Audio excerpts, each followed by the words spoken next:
Okay, ready to rock. Go ahead. And we can go to the next slide already. Chair Harmon, honorable commissioners, my name is Mitch Silverstein, Senior San Diego Policy Coordinator for Surfrider Foundation. From myself and behalf of our chapters, local chapters, 4,000 local members, I'd like to welcome you all to San Diego and offer a warm welcome to our newly appointed commissioners Lopez, Jackson, and Preciado. Thank you all so much for your service to the California coast. Our chapter represents boots on the ground towards the realization of our mission, which is protection and enjoyment of the world's ocean, waves, and beaches for all people. Several Surfrider activists will be speaking after me on San Diego issues we're following. Next slide. Our mission includes not only protection, but enjoyment of our coast, which aligns with the Coastal Act's explicit mandate for maximum public access. Beach access is core to our mission. Without access, there's no enjoyment, and without enjoyment, there's no protection, because as human beings, we protect what we know and love. Next slide. On that note, I want to highlight a local public access violation that exemplifies where our work aligns. Mr. Levy's Carlsbad property is beach and lagoon adjacent, and thanks to the Coastal Act, he accepted open space and public access easements in order to build a home here. But as the photos show, Mr. Levy has consistently and illegally barred public access to the easement, which leads to a path to the beach along the Buena Vista Lagoon. Next slide. The image on the left is from the City of Carlsbad's trail map website. I added X's to show where Mr. Levy has blocked public access.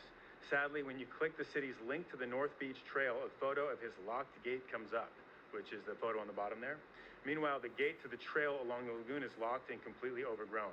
I'd like to thank enforcement staff for their attention to this public trust violation. Please know that our chapter is working diligently to put pressure on the City of Carlsbad to act, as well as raising public awareness of this matter. Long live the public trust doctrine, and long live the Coastal Act. Next slide, please. Good morning, my name is Jim Jaffe, and I am the co-lead of the Beach Preservation Committee of the San Diego County chapter of the Surfrider Foundation. Next slide, please. This morning, I want to bring to your attention a serious issue we are having in our lagoons in the vicinity of the U.S. Army Corps of Engineers sand project that completed in 2024. The San Diego Lagoon has been blocked periodically and presently since September 2024. The San Diego Lagoon is nearly blocked now. The blockage may be caused by the placement of sand under Federal Consistency Determination CD0203-13. And when the lagoon is closed, it causes fish kills and other negative impacts. Can you go to the next slide, please? Specifically, the consistency determination requires that, quote, lagoon entrance monitoring will focus on the condition of 3 lagoon entrances in the oceanside littoral sill, unquote, and these include San Elio and San Diego and others. Next slide. In addition, the Army Corps of Engineers' own EIR and EIS for this project states that dredging, quote, dredging for additional lagoon sedimentation will be conducted should the project result in closure or restriction to lagoon entrances, unquote. The day is here. We have closed lagoons, we have fish kills. When the lagoons open, contaminated water comes out, people can't surf at these lagoon mouths, which are very surfed in this area.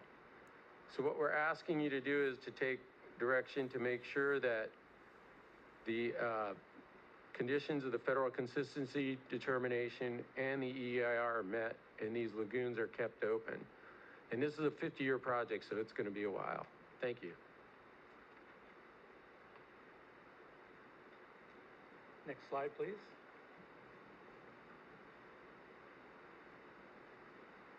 Okay, thank you. Good morning, commissioners. My name is Dr. Udo Wan.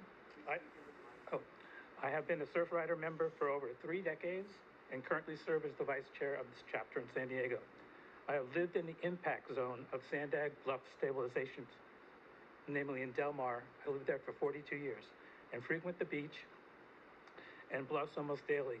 There are over 1 million visitors to Del Mar beaches each year. Sandag committed to relocating the train off the Delmar Bluffs during a 2022 federal consistency hearing and had worked diligently towards that goal until recently. Their updated notice of preparation no longer includes the stated goal of their first NOP, which included relocating the existing railroad tracks. Instead, they updated their NOP, includes studying an option to keep the train in place by trenching deep into the eroding bluffs and stabilizing a full 2-mile stretch with seawalls and other armoring. This would be illegal and unacceptable. Trenching and double tracking on the tracks on the bluff would violate the Coastal Act Section 3025-3B, which requires that new development not contribute significantly to erosion, nor require shoreline protective devices that substantially alter natural landforms along bluffs. This development wouldn't just alter the bluffs, it would destroy them completely. The seawalls would lead to the permanent loss of 2-mile stretch of pristine beach and coastline. This option is against the Coastal Act, and it goes against everything Sandag had previously committed to, both in front of the commission and in various public reports and meetings over several years. Please don't let our beaches get sacrificed. The Surfrider Foundation would like to express our sincere gratitude for your support and consistency for Phase 5 and enforcing the Coastal Act. This, despite great damage to the bluff and the beaches. Thank you. Up next, we have Annalicia Tripp, Nate Gerard, Maya Crow, Shishia Riha. Please come up to the podium, please. Next slide, please. Good morning, Commissioners. My name is Annalicia Tripp.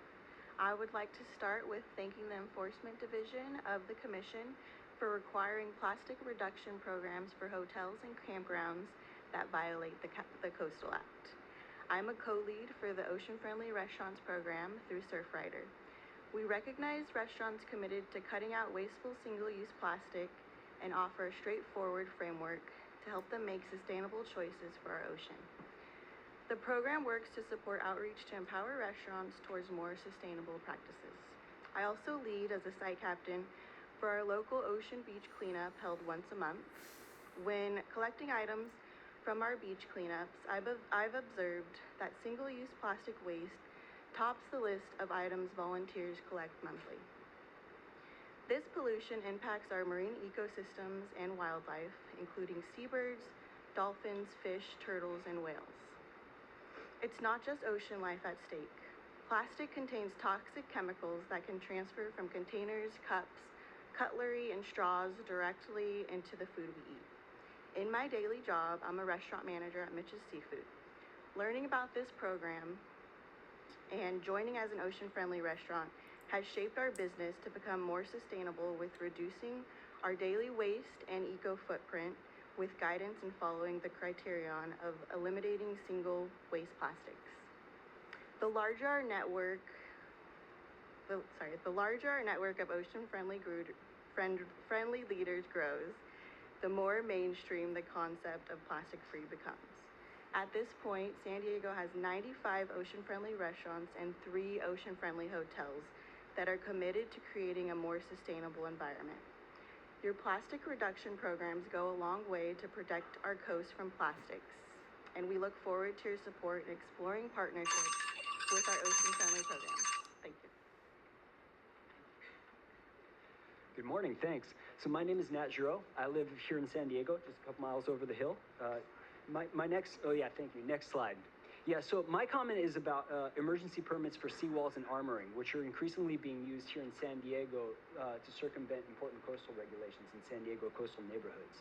So just back as recently as March of this year, property on Calumet Avenue in San Diego's Bird Rock neighborhood applied for an emergency permit for a seawall, and that was the 3rd one this year, following on emergency seawall permits in 2010 and 2017.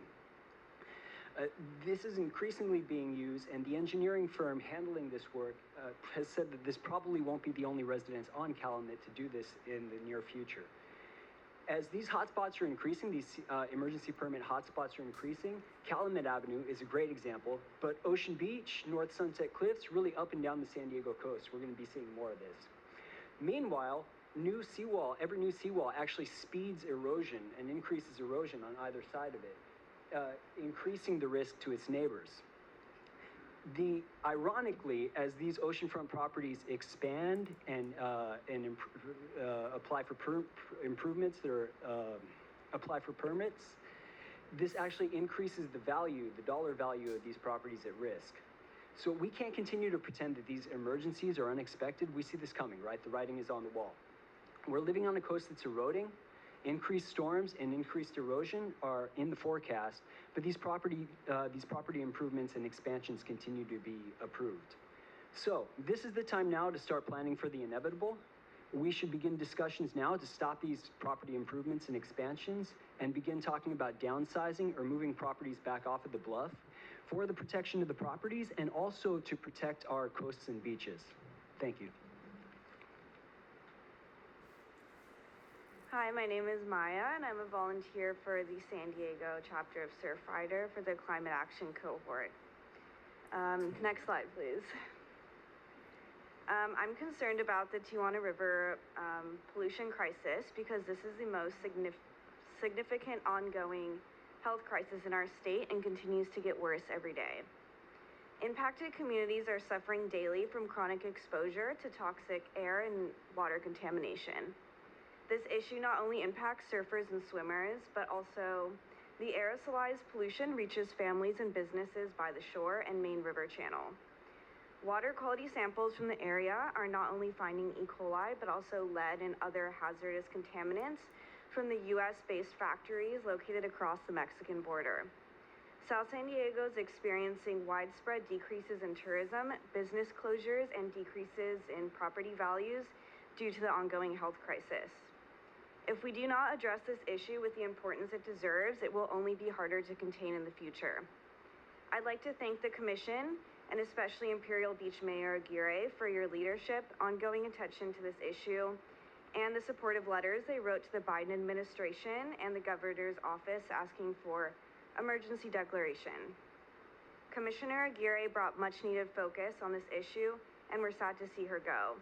However, we're excited to welcome Commissioner Preciado, and we're thankful to see that the South Bay is still represented on the commission. We're hopeful that you will be a strong voice for environmental justice along our troubled South San Diego coastlines.